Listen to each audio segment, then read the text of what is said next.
So when you hear the word super kick, you think of who? Shawn Michaels, the Young Bucks, the Usos, and maybe Dolph Ziggler. But where exactly did the super kick come from?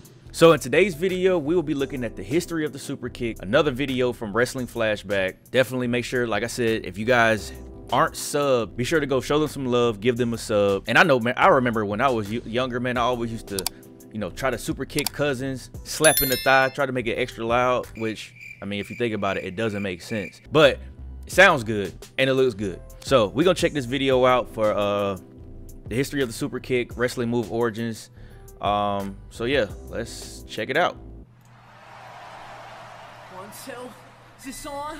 The super kick is today one of wrestling's most popular moves. Watch any mainstream wrestling promotion and you're bound to see multiple wrestlers using the move in a match. Young Bucks. It's instantly recognizable. Hold on, unlike hold many on, other hold on. Turn the closed caption off. There we go. moves. The way the super kick is hit hasn't Dolph changed a great deal since Goldberg. I its first forgot he use. hit a The super infancy kick. of the super kick dates back to the 1980s, where So gentleman ugly. Chris Adams would be its innovator, referring to it initially as the judo kick, as Adams leaned on his martial arts background when originating the move. Adams, who was a black belt in judo, would drive the sole of his foot into the opponent's head, with the chin being Dang, that was determined as clean the too. best and safest place to aim for. The force at which Adams would execute the super kick helped make the move seem so devastating, as it looked as though he would take his But he opponent's hops head into clean that off their joint. shoulders. The momentum Adams would Out get the when ring. stepping into the move also helped add to the Oh. visual. Adams didn't start out using the super kick as a finisher though, but once he began slapping his thigh when hitting the move, the crowd began to pop more for it. Chris backs up. There it In its is. simplest form, the move was a high side thrust kick, but Chris Adams hit the super kick as if it were an uppercut, a technique that would continue to be adopted by most that hit the move after Adams. But there were also variations of the move that were more like the more traditional thrust kick, such as the Savate Oh, kick, Yokozuna. which was used by the likes Oh, of yeah, the Great Rikishi, yeah. Kabuki, Yokozuna, Rikishi, and Umaga. Glacier, a martial arts expert like Chris Adams, would also put his own stamp on the move with the spinning cryonic kick. But Ooh, it that was didn't kinda always have clean. the results as intended. But Nash, it's very well documented what happened. Oh, that's got to be in Botchamania. Nevertheless, it would be Shawn Michaels Oh, yeah. who would later Oh, come to yeah. popularize Boom. the super kick after Put him seeing through the how well glass. it worked for Adams. Seen it from Chris Adams. He just started doing it in matches, and I thought, well, that's awesome. So it was one of those things you incorporate, and then when Marty and I got together, we're doing double ones. A rocker set up to the ropes. Look at that tag team. At first, Shawn would use it as a setup move before hitting his finisher at the time. Oh, he missed that. Teardrop suplex. Pat Patterson goes, you know, Sean, you know, that kick, the kick is the bang. You hit a big pop. He goes, that should be the finish. He goes, the kick is good. Sweet you know, chin when music. It comes down, and so I was like, all right. Oh, he tried to sell that. By the champion. Hooks the leg. The referee's there. It's over. By the summer of 1993, HBK would make the super kick his exclusive finishing move. You could tell he worked on that over the years because it was like, it was hitting, but it wasn't really hitting. But then later on, that sweet chin music, boy, and he started tuning up the band. Oh, man. With it first being referred to as chin music. On Rand Radford's sternum. You hear that? There you go. Chin music, he said. But he didn't see it the second time. Before being tweaked to sweet chin music. 1, 2, yes. Damn, that was a fast count. Hold on, ref. Hold on, ref.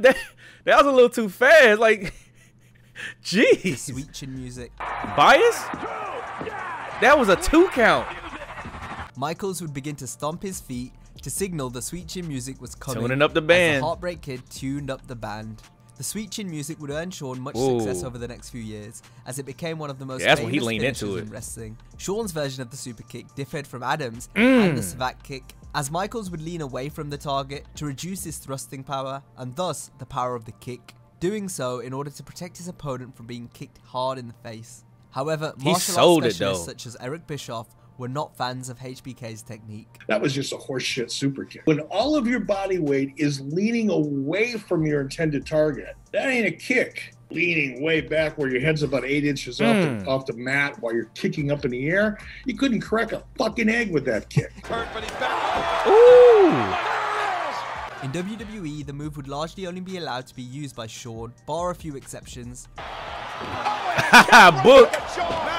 But this would begin to change King following Michael's Booker. retirement, as we would begin to see more wrestlers making the Superkick a part of their moveset. But interestingly, it wasn't being used as a finisher anymore. The use of the move would actually become far more common outside of the WWE. Oh yeah, Superkick party. Young Bucks made it a staple of their arsenal, with Superkick parties being featured in many of their matches.